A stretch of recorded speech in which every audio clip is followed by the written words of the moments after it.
يا مساء الفل عليكم. انا جاي النهارده اتكلم معاكم كده وندردش مع بعض في فيلم الحفيد. فيلم الحفيد اللي هو يعني وجع ناس كتيره جدا جدا بتعاني الايام دي، والناس اللي هي بتشتغل 12 ساعه في اليوم لما بيسمعوا الفيلم ده عارفين بالظبط معناه الحقيقي ايه.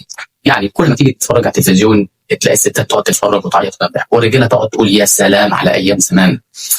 انا بصراحه بقيت بشوف الفيلم ده يعني خدعه كبيره جدا جدا ووهم كبير جدا. بكل بساطه هو اللي رسم لنا طريق البركه اللي بنمشي فيه واحنا علينا كلام غموضين، ولما بنقع بنقول قدر الله وما شاء فعل. طب هو فعلا قدر الله ولا احنا سلمنا نفسنا السيناريو كاتبينه من سنه ومصدقينه لحد النهارده؟ فبص معايا وانا كده واحلها بصراحه كده يا جماعه. يعني قعدت افكر كده في فيلم حفيد، الفيلم اللي كلنا بنحبه وبنشوفه كل ما يجي على التلفزيون. قعدت اسال نفسي كده، هو احنا ليه بنلعب؟ وليه الفيلم ده بالذات مؤثر فينا للدرجه دي؟ الحقيقه اللي اكتشفتها ان الفيلم ده هو الخدعه الكبيره اللي اقنعتنا اننا نعيش بالبركه، واحنا مش عارفين ان البركه دي كانت بتودينا في داهيه. حرفيا كده كانت بتودينا في داهيه. سيبك بقى من السينما وكلام النقاد والكلام ده كله، تعالوا نتكلم في الفيلم ده بالبلدي كده، هو عمل فينا ايه بالظبط؟ يلا بينا لسه هنكمل. بصوا بقى يا جماعه، الفيلم ده بيصدر لنا بصراحه فكره ان البيت الكبير والعيال عزوه والعيال اللي باين علينا ايه. يعني بصراحه ده هو قمه السعاده فعلا، العيال فعلا يعني عزوه والكلام ده كله، وانا ماشي مع الفكره دي. لكن كلنا فكرنا في حته الواقع اللي احنا عايشينه. عبد المنعم المدبولي ده في الفيلم كان موظف بسيط وعايش حياته ومربي عياله وعيال كتير جدا جدا. بس النهارده الحياه دي بقت حاجه تانية خالص. يعني انا واحد من الناس وانتوا عارفين الكلام ده كله، ان الناس بتشتغل دلوقتي 12 ساعه ومش مكفيه، اللي شغال شغلانه واثنين وثلاثه بيجمع قرش على قرش علشان يجيب يعني الثمن اللي مش عارف ايه. والفيلم بيجي يقول لك الشباب اتجوز والرزق بيجي على العيال والكلام ده كله. هو كده بيشجعك على ايه؟ بيشجعك تنزل البحر وانت ما بتعرفش تعوم. الفيلم ده بيبان لك يا سيدي الفاضل وهم يعني انت اصلا مش مخطط له. وفعلا صدقني هتتعب انت وعيالك. ليه؟ عشان مفيش حد يقول ان التخطيط، مفيش حد يقول لك ان التخطيط ده من صميم العقل والدين. لا، التخطيط ده من صميم العقل والدين. لما قالها وتوكل. ولما تيجي تتكلم عن الست المصريه او الست اللي في الفيلم دي، دور الست هنا يعني اتعمل على اتحصر بس في المقص، ما اتحصرش ان هو تبقى ست شغاله وليها مطالب وليها والكلام ده كله. احنا كاجيال جديده مش ده اللي عايزين نشوفه في بيوتنا. الست دي شريكه حياه وعقل مفكر، وبصراحه بني ادم ليها احلام.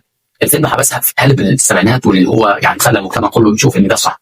طب ليه يا سيدي ما نغيرش النظره دي وما يكونش احنا الاب اللي بيشجع مراته تنجح وتفضل وتساعده في تشيل انها تشيل الاب؟ لو جيت بقى واتكلمت عن نقطه الجواز وانك انت تحافظ في المجهول، النقطه دي بصراحه يعني بتجنني. الجواز هنا في الفيلم ده كل حاجه بتحصل بالصدفه، مفيش حد يسال هسكن فين، هصرف على مين، ايه نوع التربيه اللي هقدمها، كله بيجي بالحب والبركه. الصراحه احنا بقى سنين في الشغل وشوفنا ناس كتير جدا جدا اتورطت في جوازات وخلفه بسبب الموضوع اللي شافوها في الافلام والمسلسلات والكلام ده كله، وفي الاخر بيلاقوا نفسهم غرقانين في ديون ومشاكل. طب ليه؟ ليه الفيلم ما يوريناش التعب؟ ليه ما يوريناش التحضير؟ عشان احنا بنحب بس نضحك، بنسيب الحقيقه وبنمسك في الضحكه اللي بتودينا في داهيه.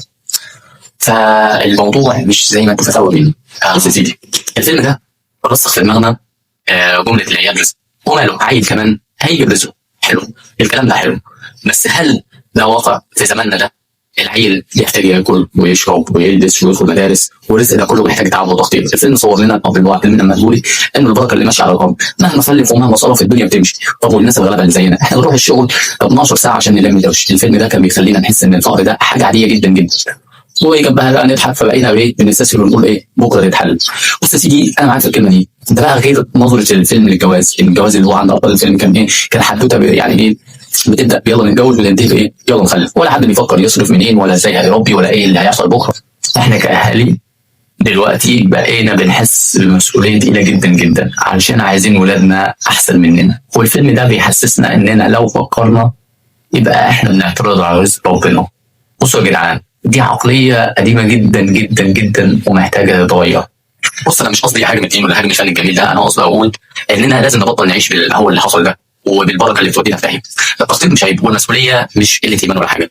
بصراحه يعني احنا عايزين ولادنا يجوا الدنيا دي يعني يكونوا مرتاحين فيها، مش بس يعني عايزين عشان نلم يعني نملى البيت عيال والكلام ده كله، ولا العزوه ولا الكلام ده كله خالص. بص يا صديقي، بص يا سيدي الفاضل، يعني انا مش عايز حد يفهمني غلط. انا لا بقلل من فن ولا بقلل من تاريخ ولا يعني اعترض على اللي قالوا دي ان هو يعني كل الحاجات دي بتسعى والكلام ده كله. بس احنا في 26 الدنيا اتغيرت والظروف بقت اصعب من اول كتير جدا جدا. يعني انا كأب وشغال ونفس ولادي يعني يطلعوا احسن مني واحسن من اي حد، وده مش هيحصل غير لو فكرت بعد شويه. قبل ما افكر بعرف الفيلم ده علمني ازاي اضحك بس ما علمنيش ازاي اعيش. احنا محتاجين نفصل شويه بين التمثيل وبين الحياه. الحقيقه هنا لازم نبطل ندي الصوت القداسه للافلام القديمه ونبدا بقى نفكر في الناس في زماننا عشان نبدا نفكر فاقفلها واتوكل. وفي الاخر الكلام ده مش كتاب، ده وجع قلب وتفكير. الناس بتشوف الواقع كل يوم في الشغل. فيعني انا عايز اسمع منكم، مين فيكم اللي حصل معاه حاجه زي كده؟